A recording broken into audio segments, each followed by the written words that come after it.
Pemirsa, kesejahteraan dan perlindungan bagi jurnalis saat melakukan kerja-kerja jurnalistik di lapangan disuarakan pada momen Deklarasi Pers Nasional 2026 yang dibacakan di sela kegiatan Konvensi Nasional Media Massa pada rangkaian HPN 2026 di Kota Serang Minggu 8 Februari. Wakil Ketua Dewan Pers Totok Suryanto menyatakan memperkuat komitmen bersama untuk meningkatkan kesejahteraan penlindungi keselamatan jurnalis dan menolak segala bentuk kriminalisasi terhadap kerja jurnalistik.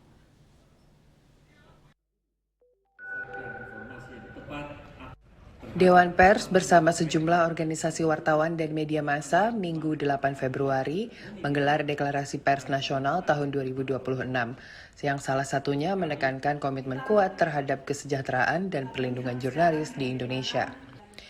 Deklarasi ini dibacakan Wakil Ketua Dewan Pers Totok Suryanto di sela kegiatan Konvensi Nasional Media Massa rangkaian peringatan Hari Pers Nasional tahun 2026 di Kota Serang.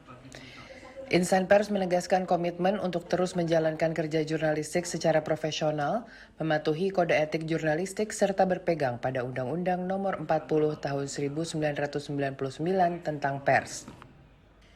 Poin lainnya adalah komitmen peningkatan kesejahteraan jurnalis, juga perlindungan hukum dalam menjalankan tugas jurnalistik, termasuk penegakan hukum yang adil terhadap setiap bentuk kekerasan, intimidasi, dan ancaman yang kerap kali dialami jurnalis.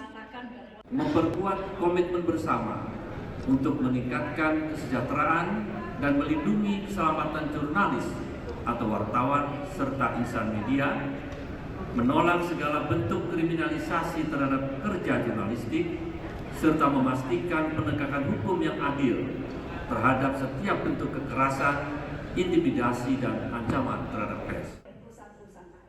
Deklarasi Pers Nasional 2026 diharapkan menjadi landasan kuat bagi insan pers dalam memperjuangkan hak, keselamatan, dan kesejahteraan jurnalis, sekaligus menjaga kemerdekaan pers demi kepentingan publik.